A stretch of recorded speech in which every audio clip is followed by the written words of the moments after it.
Iran के साथ क्या सच में जंग खत्म हो गई है? क्या ट्रंप ने सांसदों को गुपचुप चिट्ठी भेजकर बाजी पलट दी है? या ईरान अब इतना कमजोर हो गया है कि उसके पास ना नौसेना बची है और ना ही वायुसेना? नमस्कार दोस्तों, आज एक ऐसी खबर आई है जिसने पूरी दुनिया को हैरान कर दिया है। अमेरिका के राष्ट्रपति डोनाल्ड ट्रंप ने अचानक एक चिट्ठी लिखकर सबको चौंका दिया है। इस चिट्ठी में उन्होंने साफ साफ कह दिया है कि भाई, ईरान के खिलाफ जो युद्ध चल रहा था वो अब खत्म हो चुका है।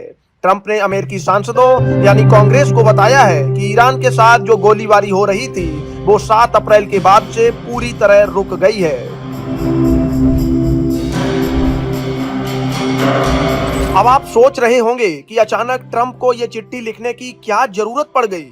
तो असल में इसके पीछे एक बहुत बड़ा कानूनी पेच फंसा हुआ था। दरअसल अमेरिका में एक कानून है जिसे वॉर पावर रेगुलेशन कहते हैं। इस कानून के हिसाब से अगर राष्ट्रपति कहीं हमला करते हैं तो उन्हें 60 दिनों के अंदर संसद से मंजूरी लेनी पड़ती है। अगर मंजूरी नहीं मिली तो उन्हें अपनी सेना वापस बुलानी पड़ती है। अब ईरान पर हमला 28 फरवरी को शुरू हुआ था और उस हिसाब से 1 मई को ये समय सीमा खत्म हो रही थी। संसद में विपक्षी नेता ट्रंप को घेरने की तैयारी में थे और कह रहे थे कि बिना परमिशन के आप ये जंग जारी नहीं रख सकते।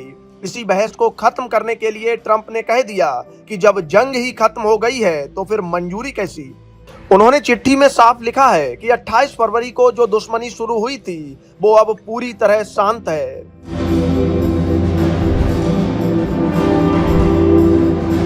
लेकिन कहानी यहीं खत्म नहीं होती। ट्रंप से जब पूछा गया कि क्या ईरान के साथ कोई समझौता या डील होने वाली है तो उन्होंने बड़ा टेढ़ा जवाब दिया।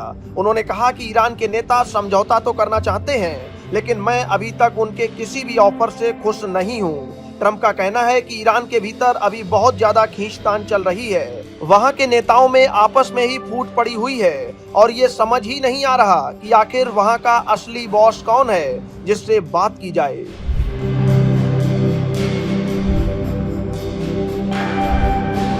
ट्रंप ने एक और बहुत बड़ा दावा किया है जो ईरान के लिए बहुत शर्मिंदगी की बात हो सकती है।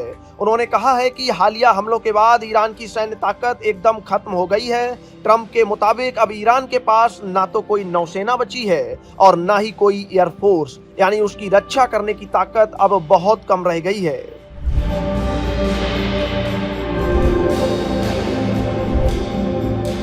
अब यहाँ ट्रंप ने अपनी कूटनीति का भी परिचय दिया है। उन्होंने कहा कि मेरे पास 2 ही रास्ते हैं, या तो मैं जाकर ईरान को पूरी तरह तबाह कर दूं या फिर उनके साथ कोई समझौता कर लूं। ट्रंप कहते हैं कि मैं इंसानियत के नाते ईरान को तबाह नहीं करना चाहता और मेरी पहली पसंद समझौता ही है। लेकिन उन्होंने साथ ही ये चेतावनी भी दी कि अगर बात नहीं बनी तो सैन्य कार्यवाही का रास्ता हमेशा खुला है। तो कुल मिलाकर बात यह है कि ट्रंप ने फिलहाल के लिए संसद का मुंह तो बंद कर दिया है लेकिन ईरान पर दबाव अभी भी वैसा ही बना हुआ है। अब देखना यह होगा कि क्या ईरान झुककर ट्रंप की शर्तों पर कोई डील साइन करता है या फिर आने वाले दिनों में खाड़ी देशों में फिर से बारूद की गंध फैलने लगेगी। फिलहाल तो व्हाइट हाउस की इस चिट्ठी ने पूरी दुनिया की राजनीति में खलबली मचा दी है क्योंकि ईरान का मुद्दा अब एक नए मोड़ पर आकर खड़ा हो गया है। Bureau report, Bharat update desk.